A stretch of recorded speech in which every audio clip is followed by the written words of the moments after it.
എന്നെ കേൾക്കുന്ന ദൈവവൈതലേ, ഇന്ന് പകലിൽ ആരുടെയൊക്കെയോ ജീവിതത്തിന്മേൽ സ്വർഗത്തിന്റെ ദൈവത്തിന്റെ കരുണ വെളിപ്പെടുവാൻ പോവുകയാണ്. ആരൊക്കെ ഒരു വിടുതലിനായി, ഒരു ഉത്തരത്തിനായി, ദൈവത്തിന്റെ പക്കൽ നിന്ന് ഒരു ഉത്തരത്തിനായി, ഒരു വിടുതലിനായി ആഗ്രഹിച്ചിരിക്കുന്നു, പരിശുദ്ധാത്മാവ് നിങ്ങളോട് ആലോചന അറിയിക്കുന്നു. ദൈവത്തിന്റെ കരുണ, അതെ, ദൈവത്തിന്റെ കരുണ നിങ്ങളുടെ ജീവിതത്തിന്മേൽ വെളിപ്പെടുവാൻ പോവുക. ഉൽപ്പത്തി 12:2-3 ഇങ്ങനെ വായിക്കുന്നു: ഞാൻ നിന്നെ വലിയൊരു ജാതിയാക്കും, നിന്നെ അനുഗ്രഹിച്ച് നിന്റെ പേര് വലുതാക്കും, നീ ഒരു അനുഗ്രഹമായി തീരും, നിന്നെ അനുഗ്രഹിക്കുന്നവനെ ഞാൻ അനുഗ്രഹിക്കും. ഇത് അബ്രഹാമിന് ദൈവം കൊടുത്ത വാഗ്ദത്തമാണ്. ഉൽപ്പത്തി 12 നമുക്ക് കാണുന്നത്.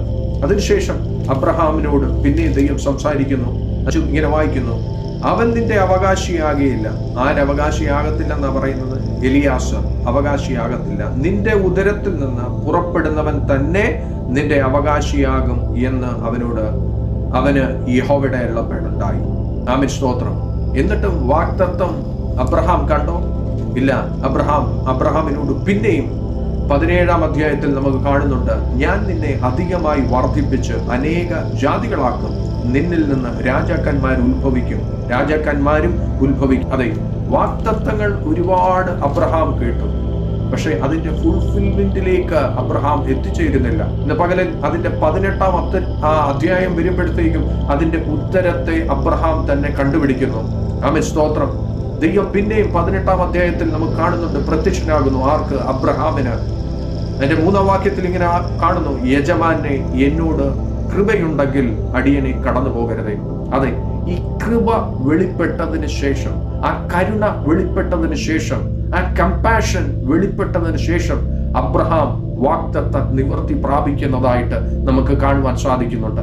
അബ്രഹാമിന്റെ പേര് അതോടുകൂടി മാറുന്നു, സാറായുടെ പേര് അതോടുകൂടി മാറുന്നു.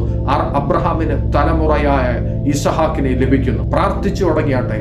കരുണ, ദൈവത്തിന്റെ കരുണ നിങ്ങളുടെ വിഷയത്തിന്മേൽ ഇന്ന് പകലിൽ വെളിപ്പെടുവാൻ പോവുകയാണ്. ആമേൻ, സ്തോത്രം. ഏത് വിഷയമായിക്കോട്ടെ, നിങ്ങൾ വെയിറ്റ് ചെയ്യുന്ന ഏത് വിഷയമായിക്കോട്ടെ, കരുണ, ദൈവത്തിന്റെ കരുണ വെളിപ്പെട്ട വിടുതല ഇന്ന് ഈ പകലിൽ പരിശുദ്ധാത്മാവ് ആരോടോ ശക്തമായി ഇടപെട്ടുകൊണ്ടിരിക്കുന്നു.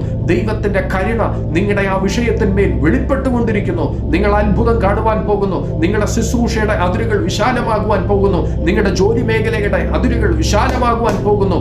സാമ്പത്തിക ഞെരുക്കത്തിൽ നിന്ന് ആരെങ്കിലും എന്നെ കേൾക്കുന്നുണ്ടെങ്കിൽ ആ മേഖലയിൽ സ്വർഗത്തിന് ദൈവത്തിന്റെ കരുണ വെളിപ്പെടുവാൻ പോകുന്നു. അതെ, നിങ്ങളുടെ ബുദ്ധിമുട്ടുകളെ സ്വർഗത്തിന് ദൈവം മാറ്റുവാൻ പോകുന്നു. നിങ്ങൾ അത്ഭുതം കാണുവാൻ പോകുന്നു.